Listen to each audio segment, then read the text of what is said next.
being none, we will start with our Helene update. Ms. Bender. Thank you, Chair. As usual, we'll start with Dane on debris. Chair Edwards, Commissioners, good afternoon. Hope everybody's doing well. So as we kick this update off, we want to talk about debris and where things are in that progress. So first off, we want to, oh, is it on me? Thank you. So talking about the direct federal assistance missions, right-of-way debris removal, that mission is complete. Those collections along right-of-way, those ended in April. So that you see that number is more static as we do more recent updates. So approximately 1.5 million cubic yards was removed from our county right-of-ways. Total soil and silt at around 150,000 tons or 6,500 loads for the soil and the silt. The private property debris removal program. So some encouraging news on that. That mission was extended until August 1st. So that gave a little more time for us, FEMA, the Corps of Engineers, to continue that work on. And so 5,292 applications were received through the county, and Tetra Tech, our consultant, helped us process those, get those to FEMA, to Corps, and then to Ashbrit for the work to be scoped. 5,282 have been delivered. There's 10 that packets that were still have more nuances that we're working through with the owners to make sure we get all that information, but really good to see where those numbers are as far as total applications received. We've got those over to FEMA. And progress for the actual cleanup, as of yesterday, 3,985 sites have been cleaned up, so private parcels have been cleaned up to date. And with the August 1st deadline extension, with conversations with Corps and Ashbrit on progress, we have a good, it's on a good trajectory that should be completed by August 1st. There is some funding mechanisms, obviously conversation with FEMA and the federal, federal coordinating officers that are ongoing as far as getting those last packets released from FEMA to the Corps of Engineers for scoping, but things are progressing well. PPDR complaints and concerns. I know we receive these. I think some come to your offices as well, and we want to remind everybody if there is concerns or questions or complaints about the private property debris removal work at their properties, to please report this to debris management at Helene at buncombenc.gov. And we are working closely, county staff, Tetra Tech, with Corps and Ashbrit to make sure these concerns, questions, complaints are relayed over to the Corps and to Ashbrit. And I think what we've seen is those have been timely responses and getting in the field to try to work to address those concerns. Waterway debris removal. This mission was extended again. If you remember last time, it was extended to from June 1st to the 15th and now to the end of this month, through the 30th. And Ashbrit projects they're approximately 95% complete with the waterway debris removal. And those are the points that were identified that were immediate threats to public infrastructure or to public safety. So the things are progressing well there with around 1.5 million cubic yards picked up to date. So right-of-way debris removal, that program closed out. Debris removal from right-of-way really was finishing up in April, and we want to continue to remind our friends, our neighbors, citizens, community members, please do not bring debris to the right-of-way. There are no collection vehicles out there picking that material up at this point, and we're very sympathetic, empathetic of what our folks have gone through. But when you bring in debris to the right-of-way at this point, it can cause further safety issues because there's no immediate collection point for the right-of-way debris. What we also want to remind folks on is the Buncombe County landfill is a great resource for folks to bring that material to. And our standard tipping fee for C&D or MSW is $45 a ton. But if those materials are separated out, primary debris streams like vegetative or concrete, brick, inert materials, those are half the normal tip fee, right? So $22.50 per ton for those materials. So there's ways to have cost savings in that, but please make sure if you're utilizing contractors or neighbors helping you, whatever the case may be, please make sure that material is managed and taken to the landfill for proper disposal. We are continuing to work with FEMA on the remaining debris points that are along the right-of-way that were ineligible. So we're having conversations with state emergency management, FEMA, and with our state partners across the board. So we still have some points that we're certainly keying in on that we want to see action taken on. We do continue to collect data about any remaining debris piles that the public has identified and wants to make sure they're getting that information to us. The Buncombe Call Center, 828-250-6100. Hours of operations have changed somewhat over the past few weeks. So that's Monday through Friday, 8 a.m. to 5 p.m. And as a reminder, we will be closed Thursday for Juneteenth holiday. Residential and commercial demolition, we continue to bring this back and talk to the board, and staff and Tetra Tech continue to work urgently to get the information needed for the packets. Again, for the folks that selected demolition for structure on their property through the PPDR program, there's a lot of documentation that has to come through. And again, one of the critical documents that is taking time is through any lien holders that may have a stake in the property or the structures. So we continue to work through those. The total applications received for demo was 190.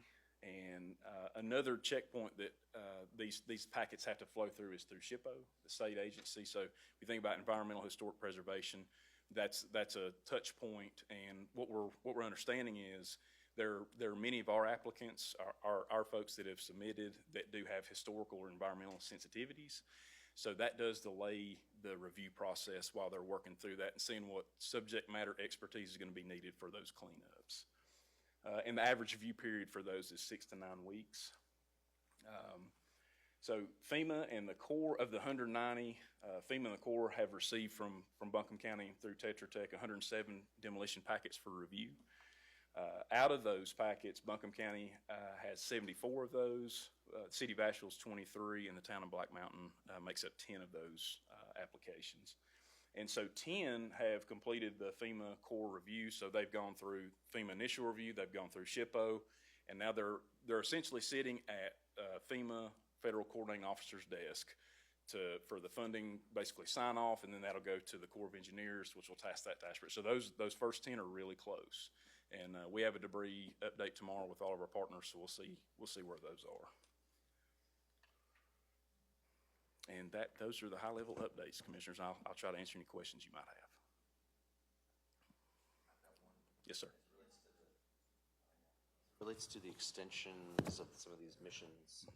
I'm trying to understand, I've heard the possibility of these missions being extended, but also that the state might come in and finish some of the work in some counties, but not all. So can you explain kind of what happens next over the next 3 or 4 months? Yeah, I thank you for the question, Commissioner. I think the direct step in coordination from the state and the FEMA level, they're constantly communicating on the DFA mission, the one we've been operating under for months and months now through the debris missions, as far as what's going to be remaining and when the decision is made for DFA to end, direct federal assistance to end. And that's not saying that mission is complete. That's saying the direct federal assistance mission is complete on these buckets, the right-of-way, private property, and waterway. So I think the county has bundled a lot of those needs and assessments early on together to get that information. So a lot of those really big needs were addressed through the DFA mission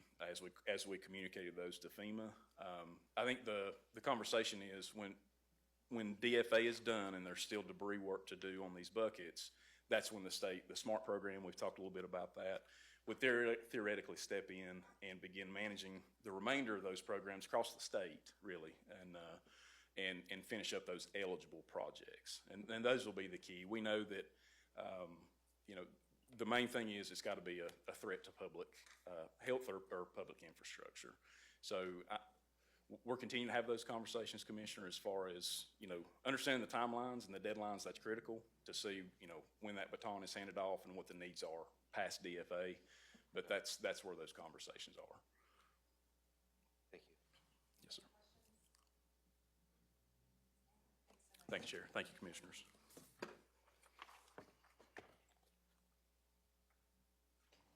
Next is Ryan with SMGP.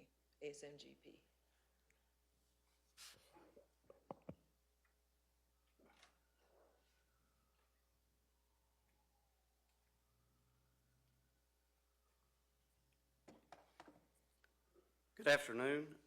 We wanted to go over a little bit of the information about HMGP. Brad Hughes is on vacation this week, and so we're hoping that he's enjoying his time.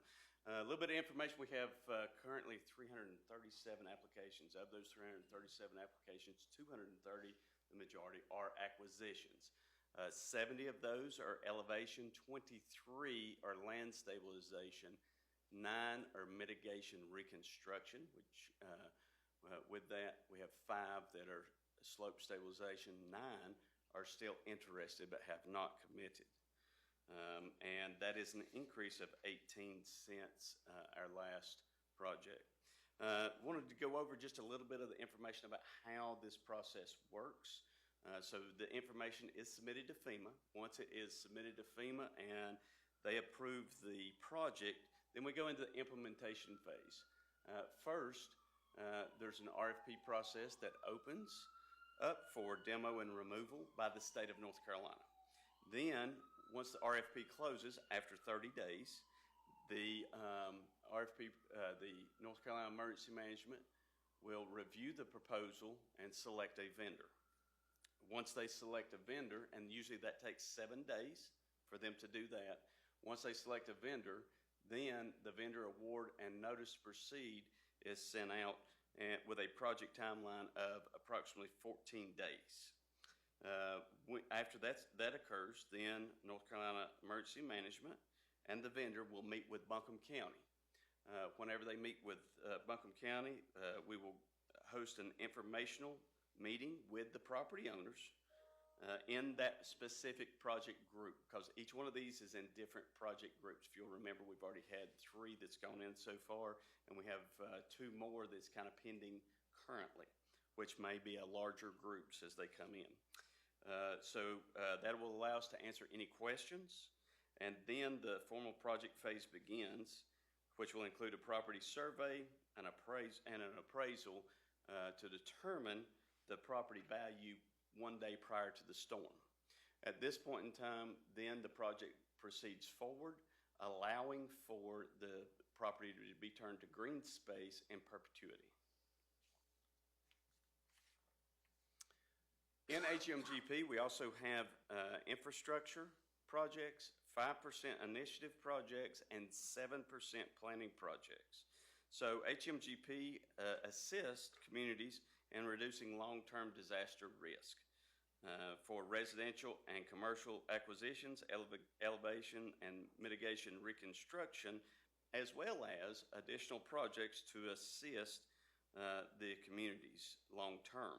And so some of these projects that we have available to us within this, and we have to demonstrate cost effectiveness with the infrastructure project, is erosion control along stream banks or slopes, wind and flood proofing of buildings, construction of FEMA compliant safe rooms, installing backup power system like generators or solar or battery storage, and wildfire risk reduction around key locations.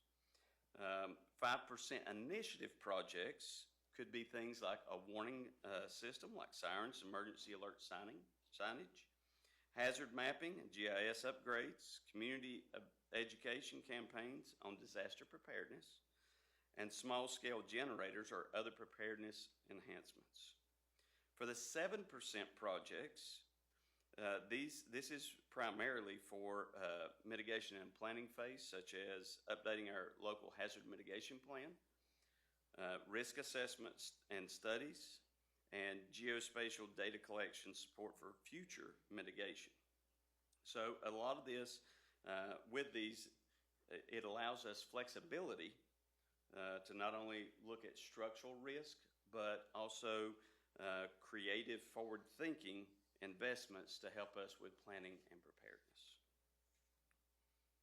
So with this, on May 30th, the short form submission was opened up. So what the short form submission was basically 2 slides for each of the agencies to be able to submit that information. And it was really an informational gathering for them to do that. And the state has a program called Salesforce that eventually they will go into Salesforce, but this is a preliminarily, you put it in, we want to see what you've got. And so with that, we were able to submit 23 applications. The regular submission does not end until October 31st. And so we will still be able to submit. It's not just this one-time submission, but this allowed the state to kind of have a snapshot and picture of what we're asking for currently and all the other counties around us of what they have. So as I stated, 29 projects. With that, we had 4 land stabilization projects at just over $4 million, 6 flood-proof wind hardening projects, 8 safe rooms for use as short-term shelters, 2 secondary power sources projects, 2 wildfire mitigation projects, 5 5% initiative projects, and 2 7% planning projects. And so this allows us to move some of those projects forward at a total of $97.94 million. This is not the sum of our projects, but it is a quick snapshot and a quick entry into the project world with HMGP. Question? I could ask you questions about this program all day, but I'll try to narrow it. I tried looking up and watching a YouTube video from NCEM on the difference between the LOI, like what was needed by May versus what's needed by October. What's the difference between the two, and why would they have 2 different deadlines for the same thing, but 2 different processes for the same thing? So our understanding is they wanted to get this process moving forward. However, the sales force to accept these was not ready at that time, and so they wanted to go ahead and get it moving forward, and that's why they did the LOI to allow for project submissions to start the process so they could get those people to start evaluating those the submissions and get that moving forward because, and then we'll move into Salesforce at a later date. I think my second category of questions is around for the things we have applied for so far, which again, it's not over yet, so we can apply for more, which is great. Have we thought about, have either county staff or community partners thought about either water and sewer extension projects that might be related to resilience and or kind of linear flood mitigation projects on either Big Ivy or the Swananoa River? So my understanding is we did have the extension, looking at the extension and see if that is eligible. Again, it's got to have a cost-benefit analysis done on that. As far as flood, different flood projects, we have a gamut of different programs that we have been evaluating to try to see that. There's we have identified projects that we don't even know how to do them yet. Just to give you an idea, that does not limit us to the projects where we're at. This doesn't limit us to the projects that have been submitted and what we have asked for, dollar amount or the scope of work, because we've not provided that yet. This allows us to get that going to where we determine what that scope would be and what the solution is going to be, because some of these we are still working on we're finishing the plane up. Okay. Thank you.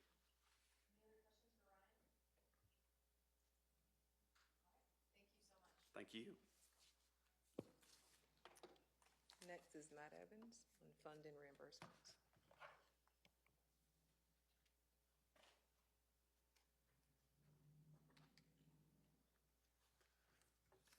Good afternoon, Commissioners. We wanted to give a quick update on funding and how the reimbursement process is going. So current Helene spending is around $24 million, and we're categorizing the spending into 2 buckets to simplify the conversation around FEMA funding. $19 million in spending is associated with what we call emergency work. That includes things like reimbursable expenditures related to what Dane was talking about with debris removal, overtime and benefits of staff, the county EOC operations, and other what FEMA calls emergency protective measures. It's those responding to the event costs. $5 million is spending associated with permanent work costs, which is county-owned or maintained buildings. We've got some service roads and some parks. We're currently and actively pursuing FEMA public assistance for all emergency work and permanent work. And we are pursuing insurance, where applicable, which is mostly buildings, contents, and vehicles. Of the approximate $5 million in permanent work spending to date, we have reasonable assurance. We anticipate insurance paying for $3.6 million of that. As of this presentation, Buncombe County has 67 projects in FEMA's grants portal. We've submitted 20 projects, have another 7 projects actively in development, and 40 placeholder projects to be submitted at a later date. Placeholder projects were submitted to FEMA to ensure we had everything listed by a deadline in early May. Permanent work projects, again, those repairs to or replacement of county-owned or maintained buildings, service roads, and parks, take a slightly different path in the reimbursement process or in the payment process than emergency work projects, in that permanent work projects are submitted on the front end, and it's a collaborative process with FEMA in their grants portal. Emergency work projects are developed prior to submission to reduce time-constrained requests for proposals or requests for information or jeopardizing successful funding. I've got another bullet here of other projects which include, at this time, things that aren't reimbursements to the county. The majority of these projects are landslides, and what I mean by that is they're giving us money up front. I'll talk more about that shortly.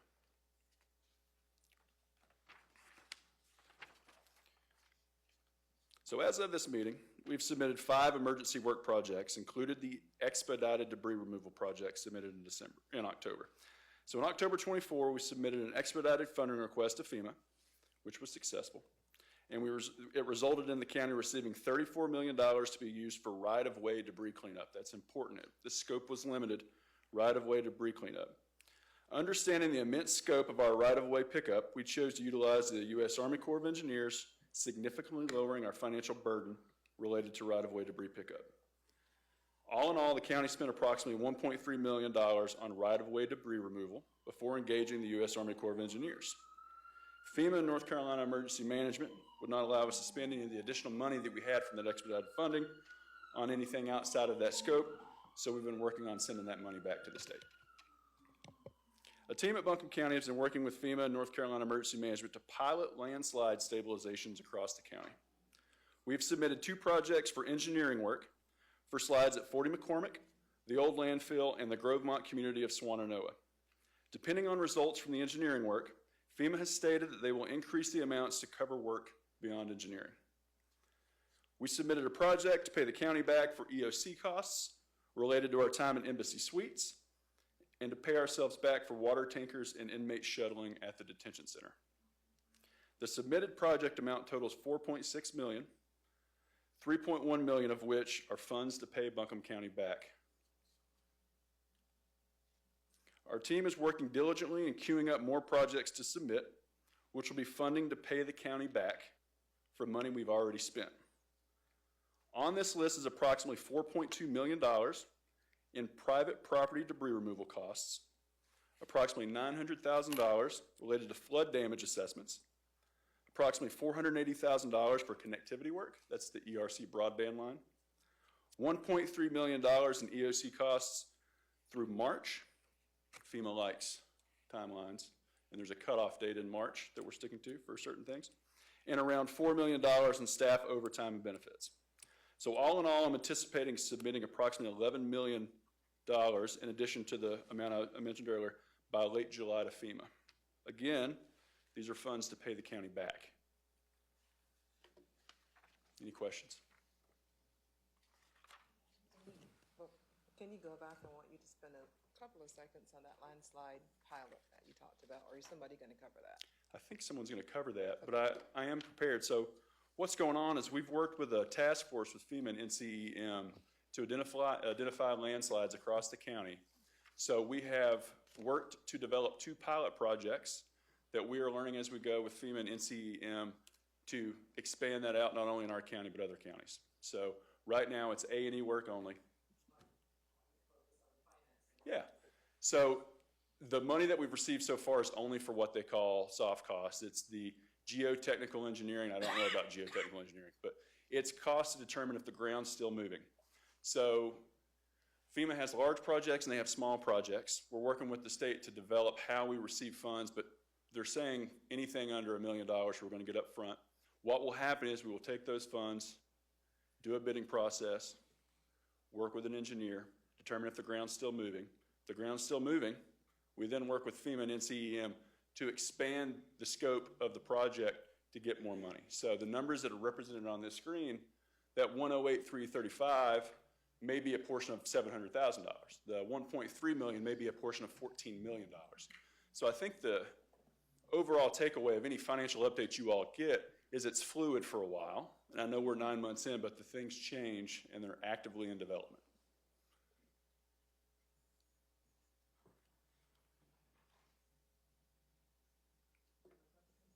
Well, Go ahead, I have one, but go ahead, Parker. I mean, I think my question to you, Avril, was, I'm just trying to decipher the good news and the bad news out of the reimbursement situation, and it's 70% clear to me at the moment, I guess.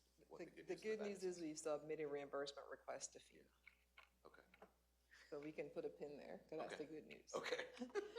The Good, bad I'll take news it. is we haven't received any funding yet. Gotcha, okay. But we have already submitted, and to Matt's point, it is fluid, it is working, and they're working with the team to make sure we can get that reimbursement. So the $4 million is already requested, and 10 more million, he's getting ready to put that into the system by the end of next month. Okay. But the categorization of the money that you eloquently explained, I guess, do we have feedback from them that we're like, that they agree with our categorization of what we expect? We work every week with FEMA and North Carolina Emergency Management to make sure we're doing everything that we need to do to make sure we get the most money back possible. I guess that's my question. Yeah. And that's one of the reasons we have Tetra Tech as well with us, so they're also helping to make sure that we do it the way that we would maximize our reimbursement. Once those funds are received, what does that replenish? So that first slide, Can we go back to that? Yeah, absolutely. Thanks, Matt. so it's interesting, y'all. It's like we're taking a very complex idea and trying to distill down what it means, because if you're looking at any public data that shows that we have a certain amount of projects submitted, some of that's for the money that we're paying ourselves back for. A lot of that's for projects that FEMA's going to cut us a check for on the front end, such as a park redevelopment. And then some of it is those other projects like the landslides. Those weren't costs that were borne by Buncombe County. Those are just actively going. So there is a caveat there. So we spent $24 million.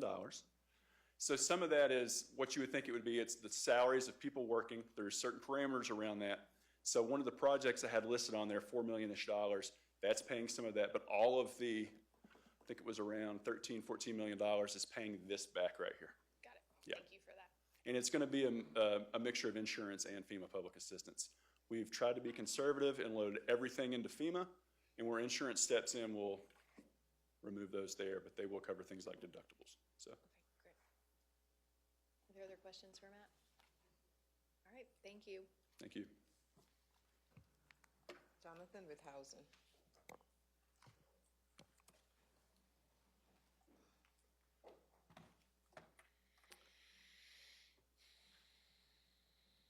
Good afternoon, Commissioners. Our first housing item to update you on is the FEMA temporary units. These are the 74 manufactured homes and travel trailers that FEMA installed for survivors whose homes were not habitable after the storm, and they can stay in those units for potentially up to 18 months. These units were placed under the emergency housing ordinance with some flexibility from the state with respect to building code. So these were installed without permanent foundations, and there's temporary utilities, power, sewer, and water connected to these at this point. At this time, there are 50 units occupied by survivors. 11 of those are on private property, 39 are in commercial parks. As the recovery continues, one of the options that FEMA makes available to the survivors is the opportunity to purchase some of these units at a reduced price and under the terms that they are as is, where is. So for those potential home buyers, they would be responsible with complying with any zoning or building code, paying for any of the costs to bring those units into compliance. They may have to relocate the unit to a permanent placement within 30 days of sale. They are responsible for identifying that location if they can't keep it like in a commercial park. And they are also required to have hazard insurance and assume the utility payments on that unit when they take possession. So at this time, FEMA has notified 26 survivor households of their eligibility to purchase units. They've heard back from 21 of those households who are interested. 3, they're still waiting for responses from. 2 of those households have decided that's not the option for them.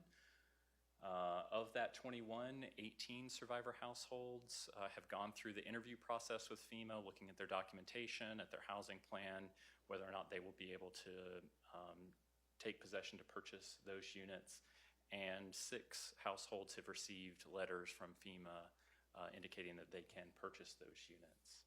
I will note, as indicated on the slide, the households can only purchase the units that they occupy, and those units are only available to households that have been staying in one of these temporary units. So there's a very limited scope to this process. As the households consider their options, one thing to look at, to be aware of, would be the estimated cost for purchasing the unit. So FEMA does make the units available at a reduced price, anywhere from $4,000 to $23,000. Then households could be looking at transportation costs in the area of $10,000 to move the unit. And then potentially up to another $10,000 to address the connections and bring that unit up to code. So part of that math is they will also be looking at what resources they might have available. One may be the FEMA home repair funds that they could have received. We know that maximum is $42,500. Also looking at any insurance proceeds they may have. So there is the potential that a household could need additional resources to help make that unit purchase and placement a reality, especially if they've been working on some other home repair plan to the unit that they lived in prior to the storm. So there's an opportunity for nonprofits in the community or the long-term recovery group to assist in the purchase or placement of those units. FEMA has indicated they've worked with the long-term recovery groups in other communities and previous disasters to help make that possible for these households. The other one would be an opportunity for the county to make the Affordable Housing Service Program home repair grant available to those households to address some of those needs, help address the transport and address the connections for utilities.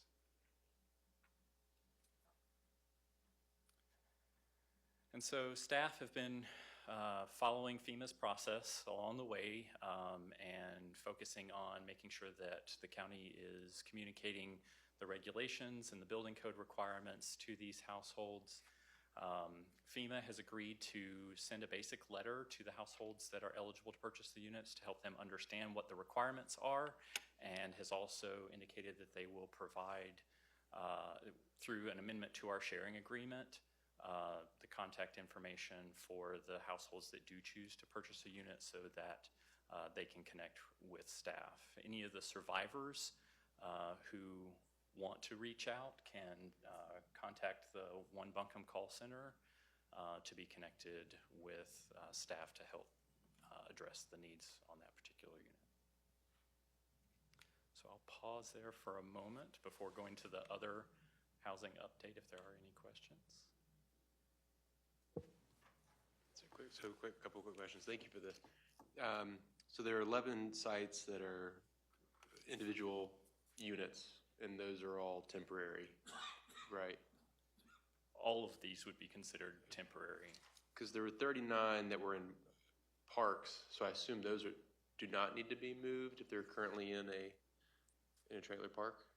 So the household would need to have some sort of lease agreement with the commercial park to keep that unit there and would be responsible for addressing any of the connections and the foundation that would bring it into compliance with building code.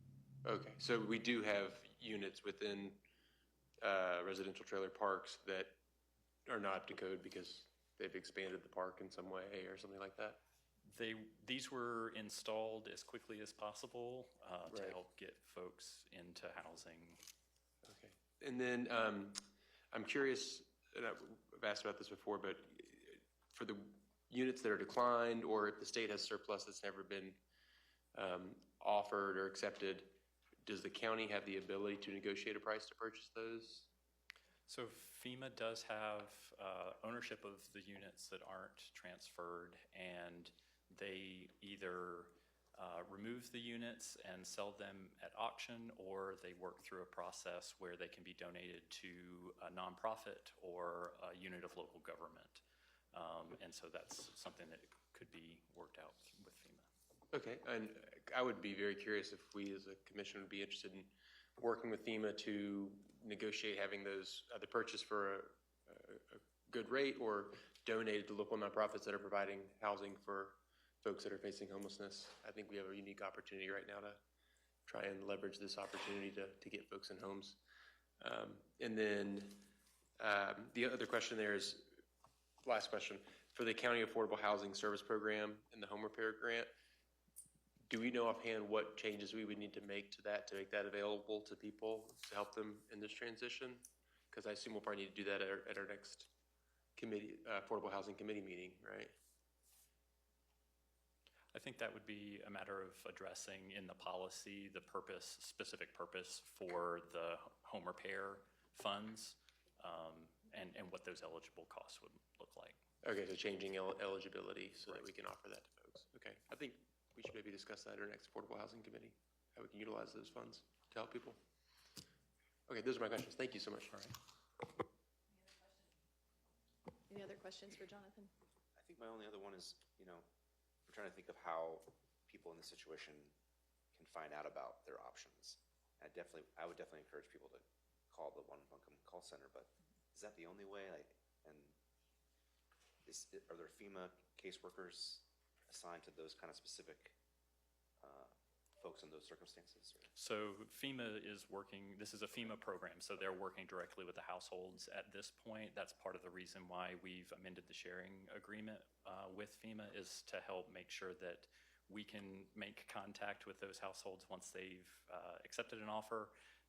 But FEMA has also sent our basic outreach letter to those households saying, hey, if you are interested, you can reach out to the county and we can help you understand your options.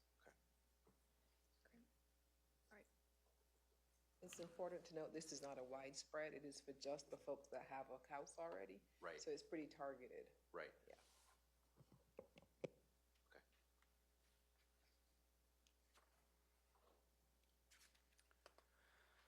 So the second item related to housing is a bit of good news, in that the North Carolina Department of Commerce has announced that they have opened the Renew NC Single Family Housing Program application.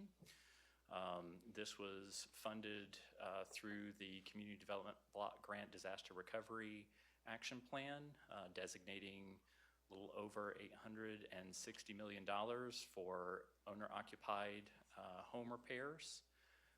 This program is going to be managed by the Department of Commerce across the 29 impacted counties.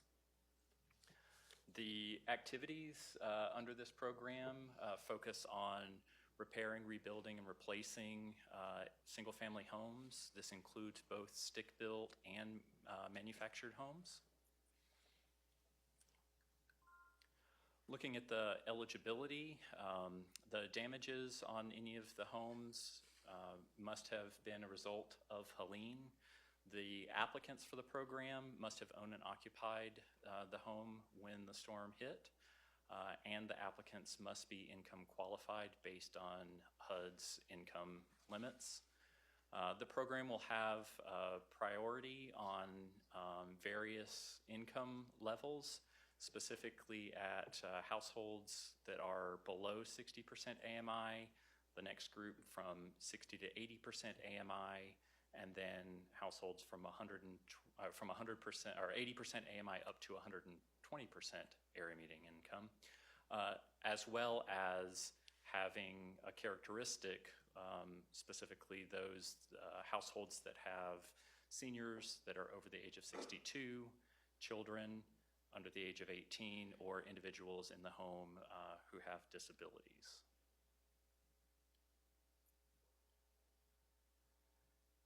And so the state provided a little more information about exactly how they plan to phase the application and repairs. So they'll do a 4-phase process, and each phase will focus on the household characteristics. So if there are seniors, children, or those with accessibility needs, the income level, and then the determination on whether or not the house was in an area that was most impacted and distressed. That's the mid status. I will point out there is in phase 3 an option for households to receive reimbursement for repairs that they have already made.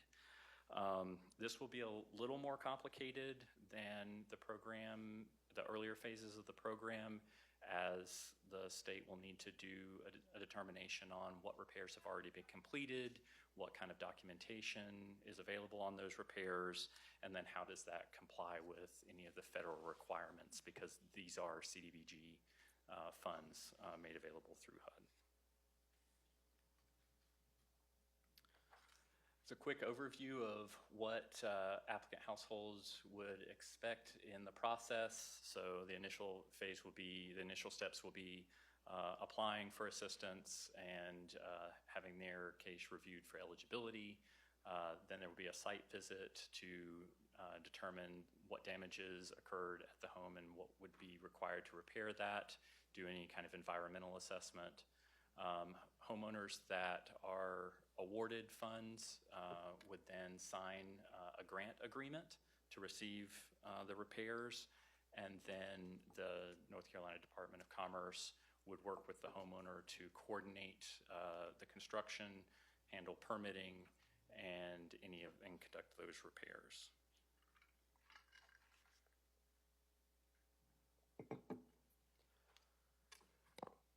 As I mentioned earlier, there is the possibility for the program to include reimbursements in phase 3, following that there are certain conditions about what repairs have been conducted and what documentation is available that meets the state's program standards. I will note the selection of contractors is made by the state, so homeowners won't be contracting with a contractor. They will not be responsible for that component of it, but they will be expected to remain in the home after it's been repaired for 3 years, and that is handled as a forgivable loan that the home buyer or homeowner signs, and if they relocate during that period, they would be responsible for repaying a portion of the grant within that 3-year period.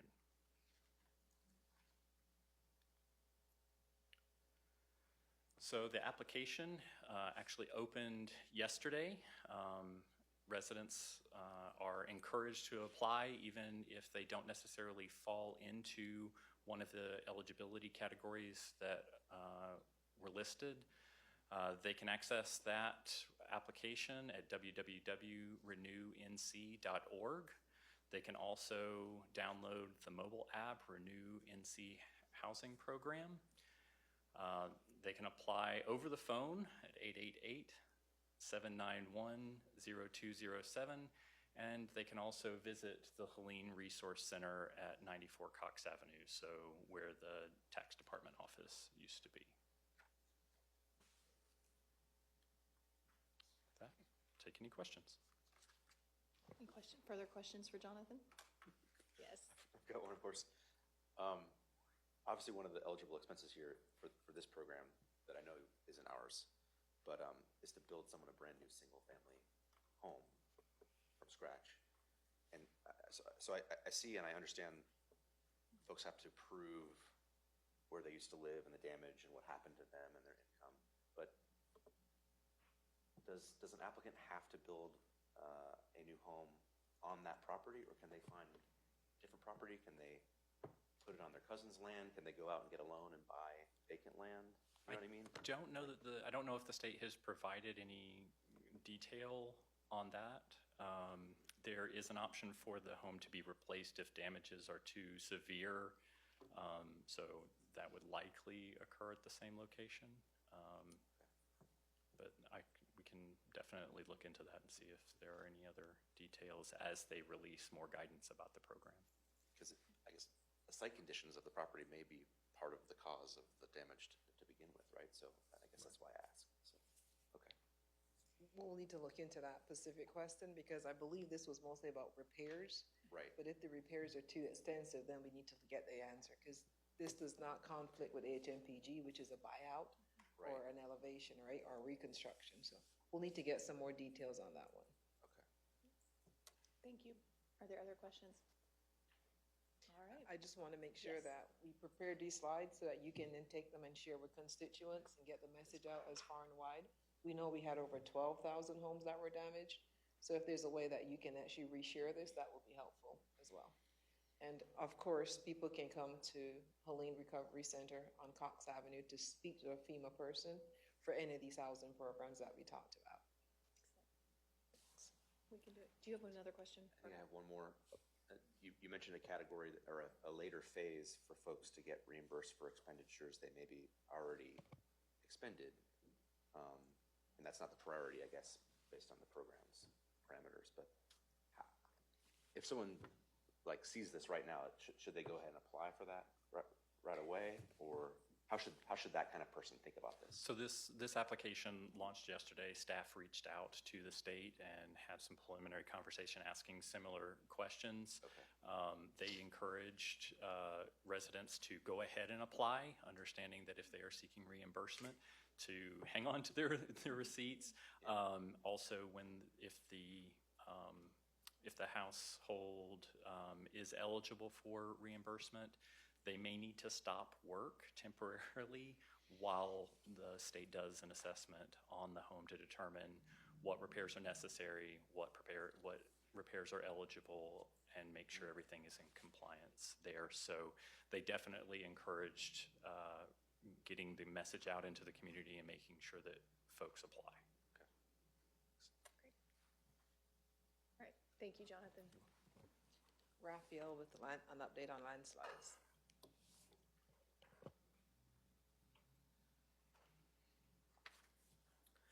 Good afternoon, Commissioners. I am here to follow up a little bit on what Mr. Evans started talking about with the landslide pilot. So at your May Helene update, Burnett Walls talked to you about the volume of landslides. And what we've been doing is really trying to bucket all our landslides into one of three buckets. Bucket number one is landslides on county property. As Mr. Evans mentioned earlier, those will be addressed through FEMA public assistance. The second bucket is individual slides. So these are slides that occurred on a single property. There's about 145 of them in the county that actively threaten a residential structure. Those we are actively working to push towards a hazard mitigation grant program to be addressed through that mechanism. The third category, of which there is no playbook from North Carolina Emergency Management or FEMA, because we have not seen this scale of situation, are the multiple property, large complex slides, of which there are about 55 of them in the county. So today I want to talk about that third category. So what is a complex slide? At the most basic level, it's a large slide that impacts at least two parcels with the residential structures are threatened. Right, from the FEMA perspective, if it doesn't threaten an access road for emergency service vehicles or it doesn't threaten a residential structure, it is not going to be eligible for FEMA assistance. Those are two kind of key criteria. One of them has to be met. And these are slides that can require substantial work across multiple private properties. And realistically, in the FEMA world, there are two phases or two separate projects to each landslide. Piece number one is you need the geotechnical engineers to go out there to assess the slide and to engineer a design for how you would stabilize a slide. The second piece then is to actually stabilize the slide. These are both very complex and relatively expensive projects that will take a significant amount of time. As Matt mentioned earlier, the Grovemont slide, just the engineering cost is estimated by FEMA to be approximately $1.3 million. And then the stabilization cost would be a minimum of $17 million, is the current estimates from FEMA. So what we've done intentionally, because there's not really a playbook, we're doing a pilot with FEMA North Carolina Emergency Management. They've set up a task force that's working with us. We have staff out in the field with them weekly looking at landslides. And we've developed this kind of conceptual process that we're testing out with them. If this process works for the Grovemont slide, we might be able to replicate this process for further slides, but we are starting with Grovemont. So the first step in the process is FEMA has a team that goes out in the field and inspects the slide. The primary thing they're trying to determine is the scope and the size of the slide, and is this a slide that presents an imminent threat, right? Is it a slide that has stopped sliding, it's not going to slide further, or is it a slide that's going to impact a residential structure or a road? That step has been completed for the Grovemont slide.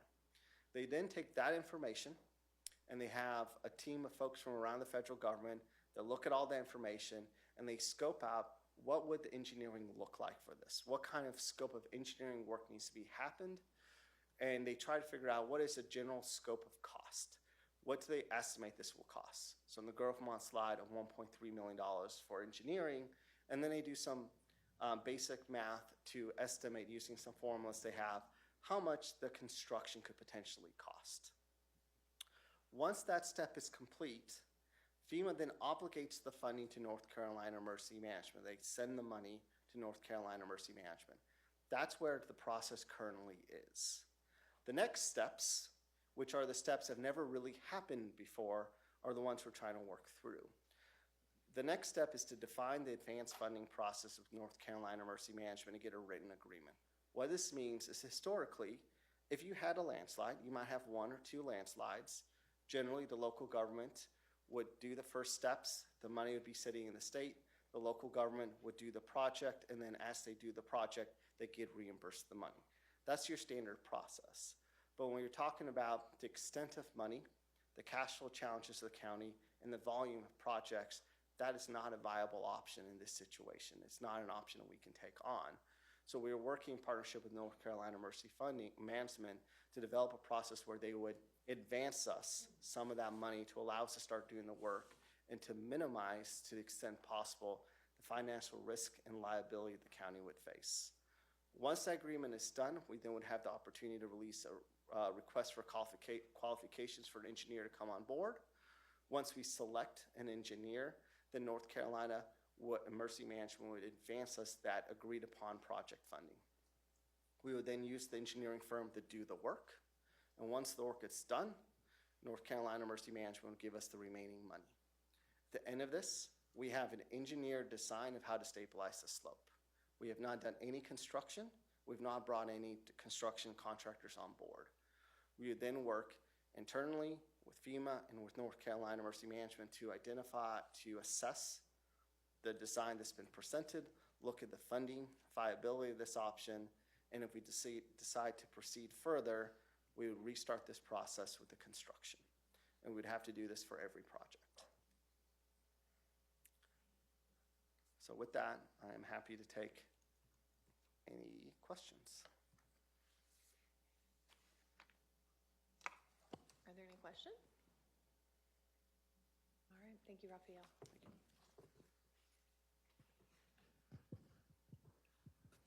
And the last topic for this afternoon is Taylor, and we're going to talk about the state of emergency that we still have in effect.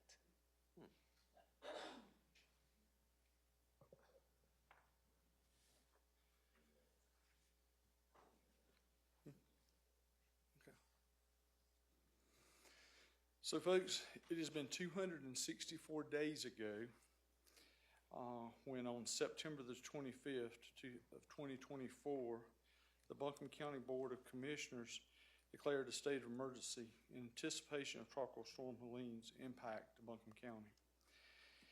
The intended declaration was intended to expire on 6 p.m. on September the 29th, 2024. However, due to the storm's impact occurring on September 27th and 28th, far exceeding our expectations, and causing the catastrophic damage to Buncombe County and to western North Carolina, that declaration was extended and is still in place. So what we are requesting tonight is to end that declaration to coincide with, align with the state of emergency that exists for the state of North Carolina on June 30th, 2025.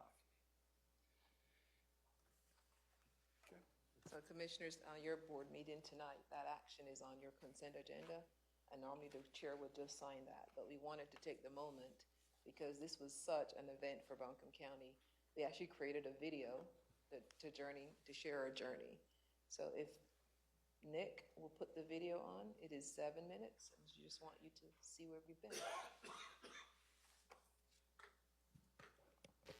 Historic flooding, high winds, and more heavy rain are expected as Helene makes its way to the mountains. This morning had a bit of a power blip right there. It's been almost 9 months since Helene struck, leaving its indelible mark on Buncombe County and our people, our infrastructure, our businesses, and our landscapes. The local state of emergency, declared on September 25th, 2024, signaled the coming of a disaster, the magnitude of which is still not fully realized and may not be for years to come. This is not a maybe. This is on track to happen. Helene claimed our homes, destroying 372 houses and damaging another 12,000. Community care stations served as critical hubs where survivors took more than 48,000 showers and did 62,000 loads of laundry while also accessing Wi-Fi, bathrooms, medical services, counseling, and more. And during those freezing winter months, the community care station at the Owen Pool operated 24 hours a day to serve as a location for survivors to escape freezing temperatures, snow, and ice. Helene claimed our access, damaging more than 3,000 private roads and bridges. While the immediate impacts to critical interstates were among the first to be restored, progress on interior infrastructure arteries has been months long. Across the county, many temporary solutions, like one-lane bridges, are part of our community's new normal. Helene claimed our landscapes, triggering more than 2,000 landslides. The North Carolina Forest Service also reported that as much as 40% of the trees in Buncombe County, aside from Asheville, were damaged or destroyed. Most significantly, Helene claimed the lives of 43 of our friends, neighbors, and loved ones in Buncombe County. Though our hearts and spirits have been broken and tested, almost serendipitously, signs of recovery seem to align with the changing of the seasons. New growth emerged with spring, roads and bridges reopened,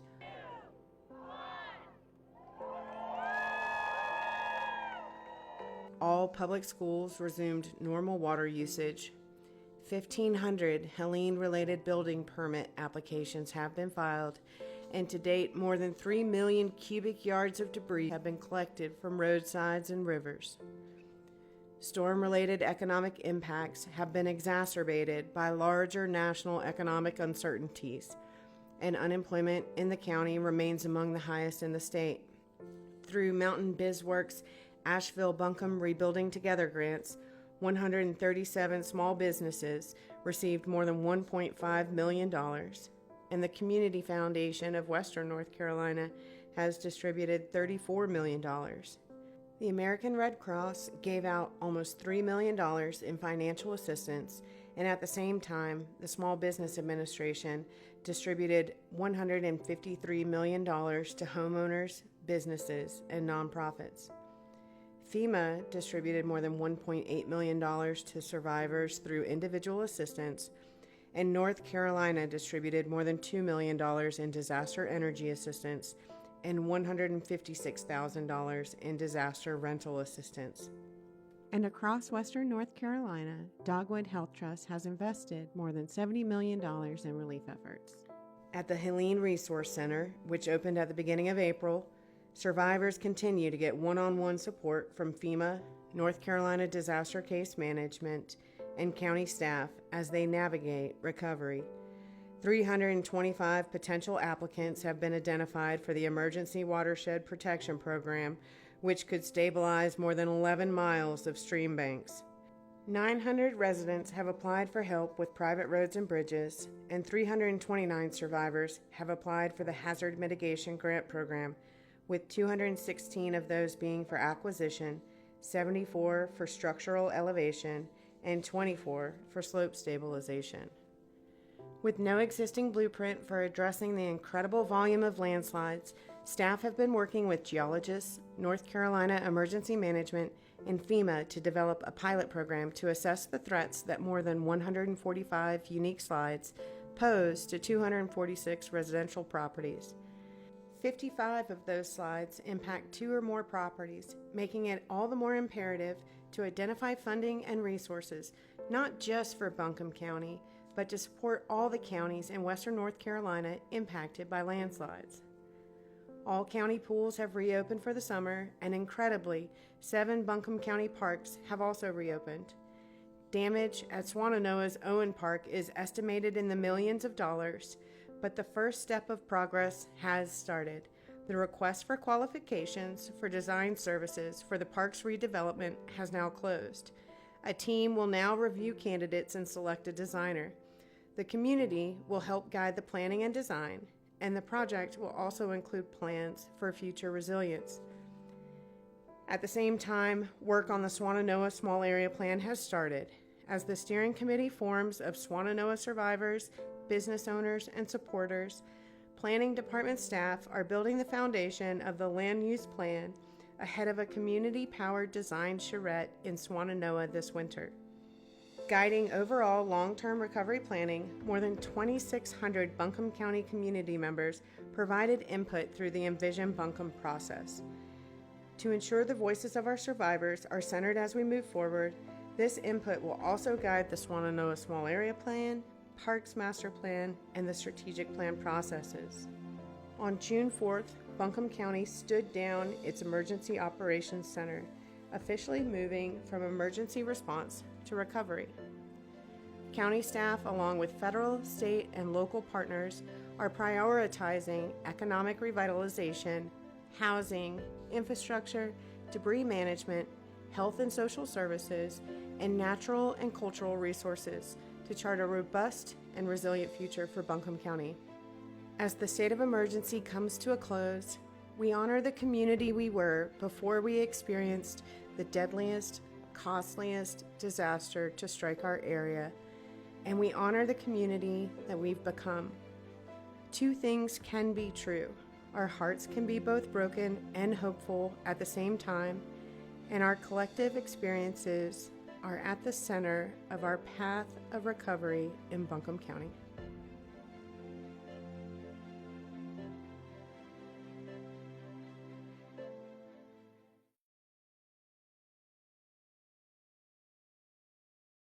Thank you. It's amazing how you can go and you can see these images and they don't hit you hard, and then all of a sudden it hits you hard again. And so special thanks to our CAPE team. You all have been integrated in seeing the worst of the worst over and over and over as you've done this work to share with the community at large, so we appreciate that. And to our entire staff for getting us almost to June 30th.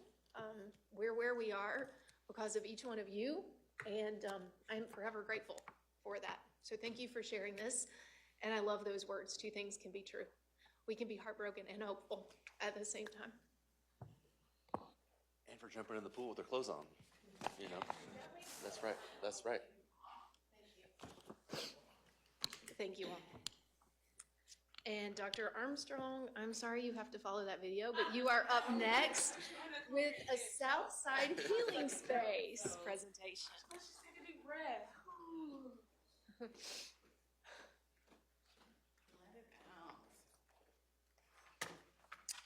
Good afternoon, Chair Edwards and Commissioners. I am Dr. Noriel Armstrong, Chief Equity and Human Rights Officer, and today I'm excited to share with you about the Southside Healing Space. It is a peer support living space that was birthed from many hours of work of the Fatal Overdose Response Team and extensive community engagement. I will share a recap of the opioid settlement recommendations, which were the foundation for the Fatal Overdose Response Team work and activities. Then I'll provide more information to you and the public about the Southside Healing Space, which is a pilot supported by Dogwood Health Trust Fund. Am I hitting the right button? There we go. So as the county began receiving opioid settlement funds, a collaborative strategic planning effort was implemented to get community input on how we should prioritize the use of these funds. With over 1,000 surveys and input sessions, a dual approach was recommended, highlighting the need to expand access to medication for opioid use disorder, as well as educating the community on naloxone and providing resources to address social determinants of health. In March of 2023, a fatal overdose response team was formed to address the continued increase in overdose deaths. North Carolina had reported that overdose deaths had increased by 22% in 2021, with the highest rate being 139% among Black and African American people from 2019 to 2021. From our community engagement and a review of best practices, we knew there was a need to increase points of contact, connection, meeting people where they were, increasing awareness and education about naloxone and medications for opioid use disorder. And we needed to implement culturally informed strategies. Accordingly, the fatal overdose team began to identify access, communication, support, and connection for actions with the community. While we continued to plan, the Hope and Healing campaign was launched, having diverse representation on palm cards, sharing messaging and local resources in English, Spanish, Russian, and Ukrainian, providing stories of substance use disorder and recovery from local community members, and increasing audio and visual advertising. We also began planning for a variety of events to continue getting support and important information out to the community. The cards were given out to local nonprofit organizations. They were placed in the lobby of our public buildings, of our forward-facing buildings, and they were advertised on our social media and at the Grail Movie House Theater. Some of those events included the Let's Talk Opioids with Dr. Shukla and other various community events throughout.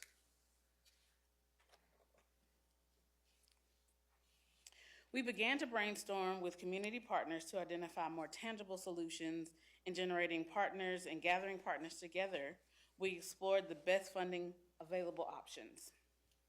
Staff considered Dogwood Health Trust as they had demonstrated a strong partnership and collaboration in this space previously. Dogwood showed an interest in modeling where and working with the county that convened and supported services provisions by peer support specialists and community health workers. In January 2024, the grant application was submitted to Dogwood, and by September of the same year, just weeks prior to Helene, we were awarded the grant. As you can imagine, the storm delayed the process, and while the county worked to reopen operations, as well as partners pivoting to meet the needs of the community, we contracted with Umoja as the lead agency. Umoja will work directly with the other community partners listed here to ensure effective operations. Nafisa Harrison, Buncombe County's Inclusive Connection and Healing Coordinator, will provide direct administrative support to this initiative. Along with our partners, we are enthusiastic about the opening of this inclusion healing space called the Southside, in the Southside community at Browns Temple CME. It is called the Southside Healing Space, where every journey finds its strength.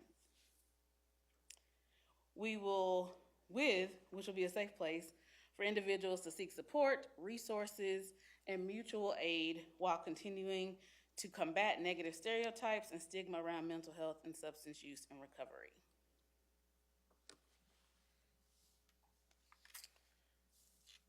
So services that will be provided on site and in community, there will be peer support health workers and community health workers, psychoeducation and wellness activities, and access to local supports and resources. Some of the outcomes that we will look to assess will be level of engagement, the percentage of unique individuals coming into the program, impacts on combating negative stereotypes and stigmatism, and impacts to connecting to treatment.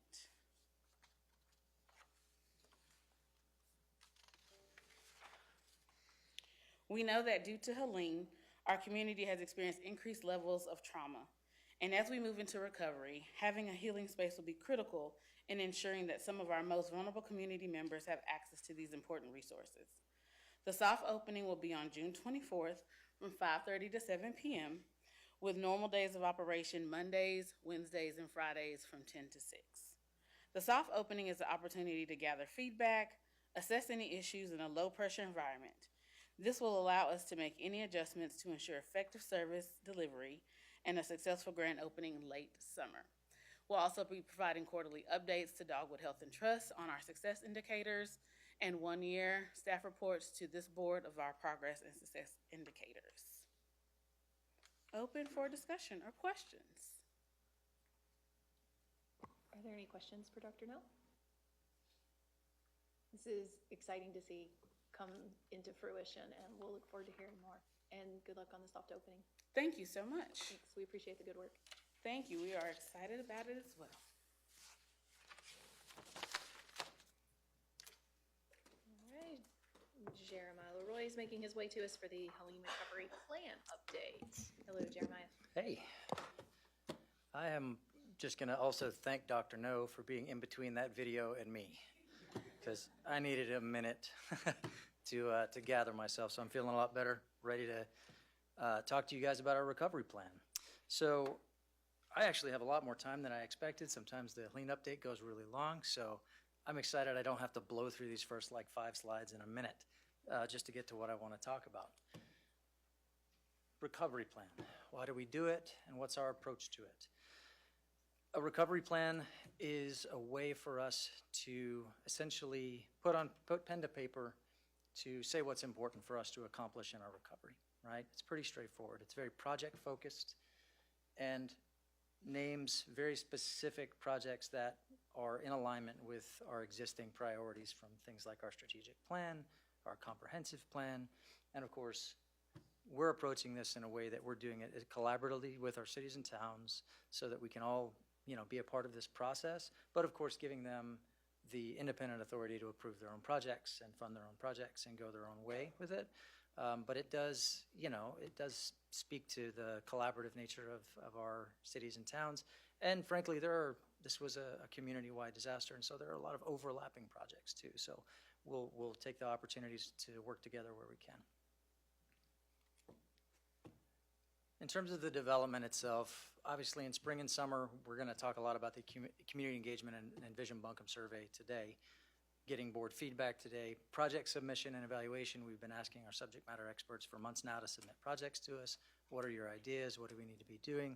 We're going through the process now of evaluating those projects. We've got a team of 16 subject matter experts from a variety of subjects to get together and sort of go through a formal evaluation process. And of course, we're drafting the plan itself. So we will have, come fall, a draft plan to bring back to you so we can get some additional feedback from you all. Basically, did we hear you right? We're going to talk about it more today, but we're going to come back with a draft plan and say, this is what we thought we heard from you. Did we get it right? Open that up for public comment as well, and then hope to have the Helene Recovery Plan adopted in late fall. So in Vision Buncombe, this is where we're going to spend a lot of our time today. I think it's been covered multiple times today, and including in the video, the Envision Buncombe survey, but I want to give you a little more detail about it. It was open from about mid-April to the end of May. And another shout out to our CAPE team. I agree with Chair Edwards that they have been amazing through this process, and they helped us go create essentially 28 in-person events during this time, held in 13 distinct zip codes. So we really tried as best we could to spread ourselves out, to go to where people were, to market this survey, to talk to people, to listen to them, bring paper copies if the digital survey wasn't going to work for you. I know many of you commissioners were at these events, so you were there for it. And again, having a little over 2,600 responses, which I have heard is actually second only to our comp plan, but I think the comp plan was actually out there for a lot longer. So I consider this one the most successful. As you can see, sort of by locality, if you break up our population, this is actually a pretty good representative sample from each of these communities. And some where, Swannanoa, for example, being 10% of the survey respondents is actually a lot more than what their population represents in our community. So I really think we got some good feedback from a really diverse group of folks in our community. Some of the results. So in terms of the focus areas where we think of our strategic plan, community health, public safety, economic development, et cetera, this is just sort of the rank that we saw in terms of the importance to folks, right? This is what we heard from folks. And it's not to go unnoticed that if you look back at our strategic plan survey, pre-Helene, growth and development was number one. And now we're seeing public safety and community health sort of rise up that list, right? Not surprising. There was also a qualitative answer. You could sort of fill in whatever you like in the box. And so we tried to sort of take those and cobble together what we saw as trends. And this is what we sort of came up with. It's need for smart recovery, sustainable, climate resilient building, equity and recovery, prioritization of vulnerable populations. Let's do this fast, but do it right. And of course, resilient infrastructure and housing. None of which is surprising to us. I think, intuitively we expect to hear a lot of this from our community. These next two slides are really what the survey was all about, which is prioritize these for us, give us your top 10, that sort of thing. So I won't go through every single one of these because it's a lot to go through, but economic revitalization and health and social services. And these are ranked in terms of where the community said they prioritize these particular issues. I can go slower if you want to read every one of them, but we're going to get to the important stuff here in just a second. Housing, infrastructure, natural, cultural, wildfire prevention is one that rose to the top, and we heard that repeatedly. Building more affordable housing. So some of the things we've heard in the past, but, ordered in a certain way. Where I want to spend our time today, and this is where we get, fingers crossed, to the interactive portion of my presentation today, is really the results of the top 10 for our community. So what you're seeing here is essentially, we told our community, give us your top 10 priorities, right? And what this says is, of all the people that responded, of 2,600 respondents, 74% said investing in infrastructure, water, roads, bridges, and telecommunications was in their top 10, right? Not surprising, those are the things that we lost, right? And so it's number one, and it's not by a small margin, right? Because those were some of the most immediate things that people saw disappear. You'll notice that there is not a huge gap necessarily between 2 through 10 the way there is through 1 from 2, right?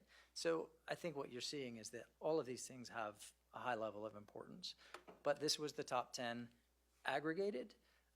We did spend time going through each individual sort of community to look at these individually. Did Swannanoa's look a little different than Fairview's or something? To tell you the truth, there's really not a huge difference, right? This really was a sort of community top 10, right? And so where I'd like to spend a little time today is having you guys have a look at this, right? And I'd like to hear from each of you, if I could, got a handful of questions for you, but I'm going to try and keep it easy, right? What stands out to you? What stands out to you about what our community is saying so far? Where do you feel a sense of opportunity in what you're hearing from the community when you see this list? And so I'd like to give you each an opportunity to sort of chime in on that, because this is your plan too, and your priorities matter too, and this plan needs to reflect our community and our board's priorities, right? So I'd really like to hear from you all. Don't make me call on you, because I will, but I very much would like to hear from you and have an opportunity for you all to get some feedback. I will call on you, so somebody has to raise their hand. Parker had all the questions before, so I think we should start with. That's exactly where I was going to go. You made eye contact, Parker. That was your fault. Did. You want to know just So- our reaction to the data? Exactly. What Yeah. stands out to Yeah. you about what you see up here, and do you feel a sense of opportunity in any of these priorities? I mean, it doesn't ring true with each of them, but I mean, people want to feel safe, in their own home and in their own community.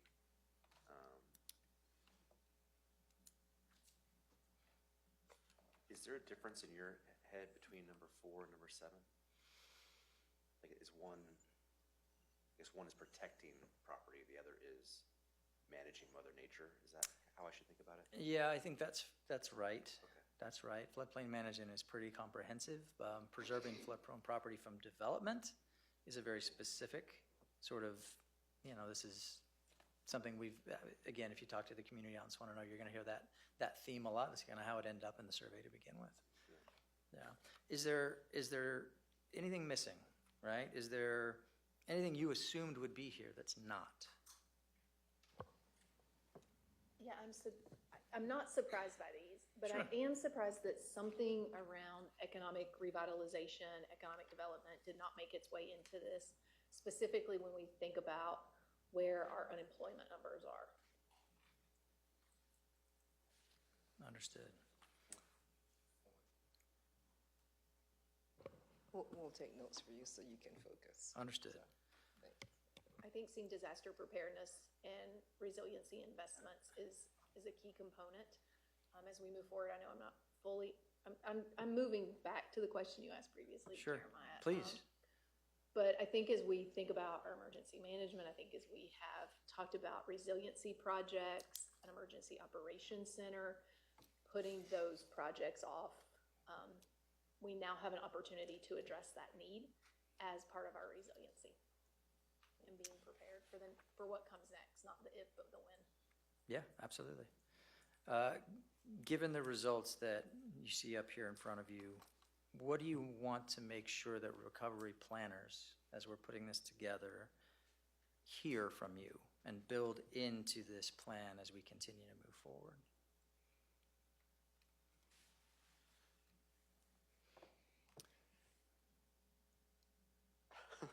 Please, don't be shy. Something on my mind, and I keep bringing it up every couple weeks with y'all, is I see this HMGP pot of money as like one of the largest and most open-ended pots of money I've seen in my career. And so I try to think of it through the lens of building back better and building, people want, this list is of things they wish they had a week after Helene, and a list of things that they wish to see for the future.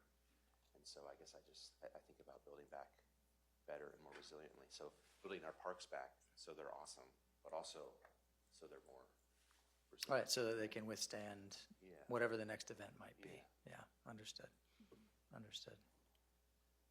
I suppose one of the things that I'd, take from this is we spend every 4 years talking about how to get people interested and invested in infrastructure and what that looks like, and it's one of the most difficult things to talk about on the campaign trail, but in terms of actual governance, we have people's attention. It's clearly important. We're seeing the importance of preparedness and having a plan, understanding what that connectivity looks like and what a disaster looks like, hopefully never again, but with people looking at this and seeing a direct eye for detail for what they want to see happen to prevent the worst of the worst from happening again.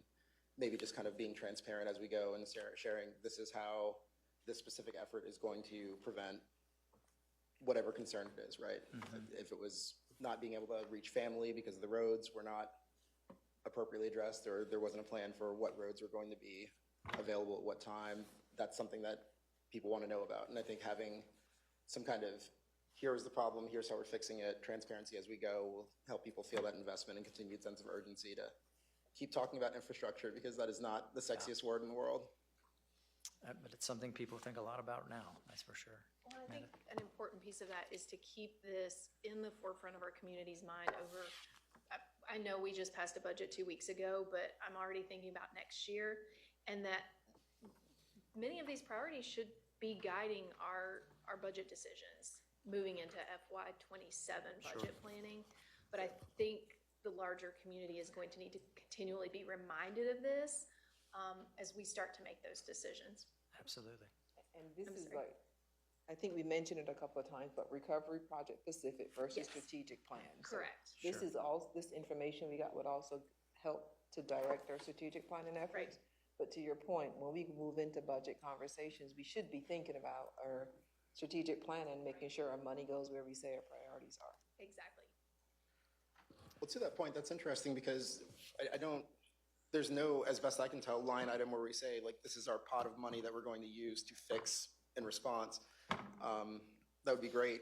In a perfect world, we'd be able to do something like that, but So we don't set aside a specific money to say this is that, but because we embed our strategic plan into all the operations and what we do, we will see the projects being done by departments that, but to your point, as transparency, we need to tie it better to say, this work is gonna go directly to wildfire prevention, or this work is gonna go directly to resiliency investments.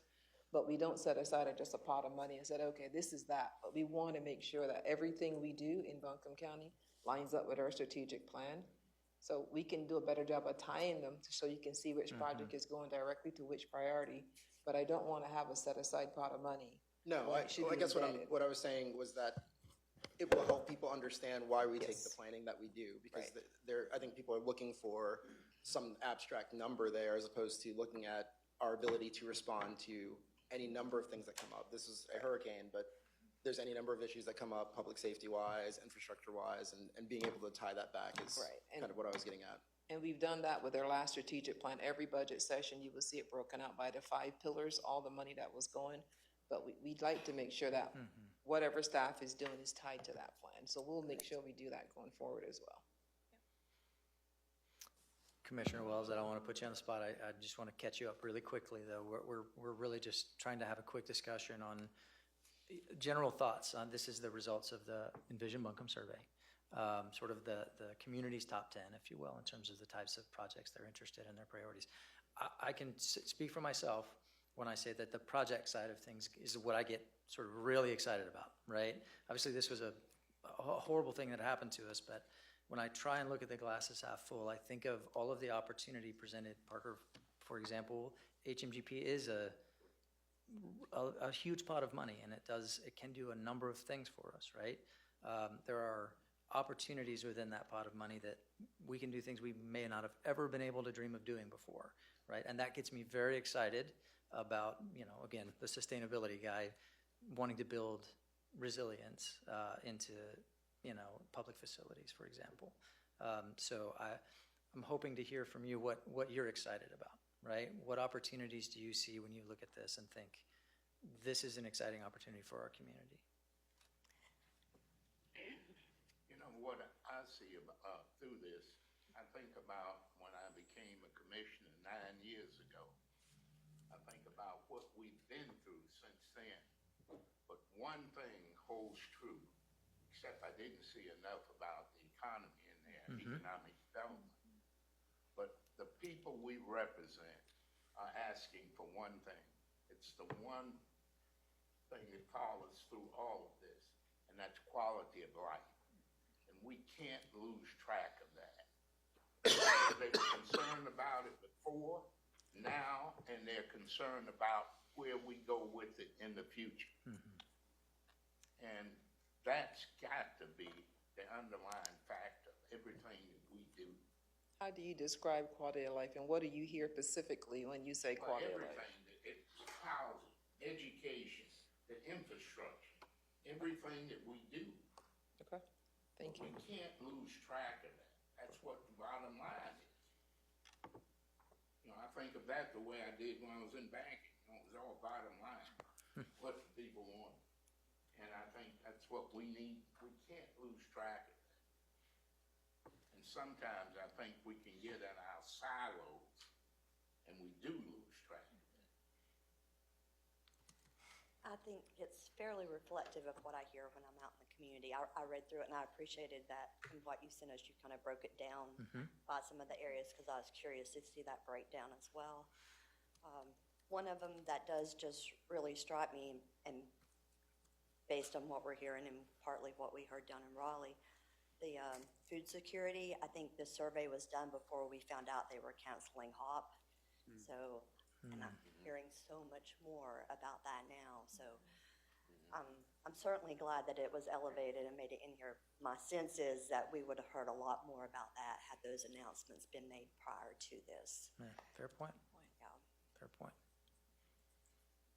I find it interesting. I mean, the top 10 are here, but if you look on page 3 and 4, you can see what didn't make the cut into the top 10. And I think we can glean a lot from that because it is comparative. But I think, as Commissioner Sloan mentioned, that the Hazard Mitigation Grant Program, as Ryan Cole talked about earlier, so much of this can be achieved utilizing those funds. I think we got to think strategically how we utilize the HUD dollars to target some of this. But I think it's interesting to see wildfire prevention, number 3. That I am heartwarming and also alarmed that folks are aware of this problem. Yep. And I think at the end of the day, what's really rising to the top here is safety and stability for folks. Folks really want their local government to ensure that they are safe, ensure that we have the infrastructure that we need so that folks can live their life.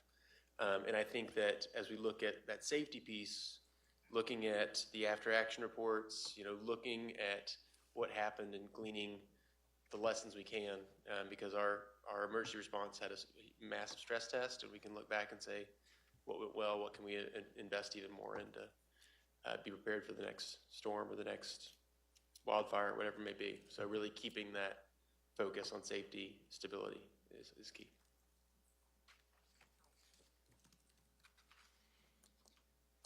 Anyone else? And so just to clarify, so Sure. these project priorities are where you'll focus on specific projects that you're going to do, right? Okay. Yeah, this is in building out the Helene Recovery Plan, right? We want to take community feedback and building that out, but commission feedback as well. And so when we look at the top 10 priorities we see here, and then we look at the projects that we've asked subject matter experts to sort of pitch, right? We've got many. We want to line these things up, right? So, when we've got over 100 project ideas submitted to us, we can't put all 100 in the plan. We can't have the thing be 800 pages. It's got to be something that people can digest. And it's important to say that just because it doesn't necessarily end up in the plan doesn't mean it's not a priority, doesn't mean that it's not something we wouldn't seek funding for. But it does need to mirror what our community says is important to them and what our board says is important to them. So, yeah, that's the idea here, is to take this feedback, to take those projects, and when we come back to you in August, to have a much more sort of specific, like, these are the projects we're talking about. And this is sort of this step one in terms of how we get there, right? How we identified those, because we wanted to match those to what the community says they want. Thank you. And the question you want to know, was anything missing from this top Great. 10? Yes, Yeah, we want to make sure we capture that as well from your perspective. that's right. Is there something you assumed would be here that's not? We did hear, more economic revitalization was, something that was a surprise not to see in that top 10. Was that one of the items, though? It was. Was it? Okay. It was. It just didn't end up in the top 10. Now, I will say that top 15. there's not a huge gap between 10 and 12 or 10 and 15, except, but we do have to draw the cutoff somewhere. So, yeah. I think, Jeremiah, if you're asking me what I'd like to see in the plan and the final document, which isn't what you just asked me, but I'm going to tell you. That's okay. There's this tension in me, if not of it, and everybody in the building, between kind of building back quickly and building back resilient, and our desire to I want to take my kids to the park, that doesn't exist. Of course. This weekend, right? We all do, probably. And there's that. We also have that responsibility to build To do it right. stuff best we can. Yeah. And that's a tension that we're going to feel, I think, stronger 6 months from now than we do today. And I guess all I'd ask is that we put some thought into that in the plan, and that whatever path we choose, it's a path that we've chosen on purpose, and that there's some sort of, that we speak to it.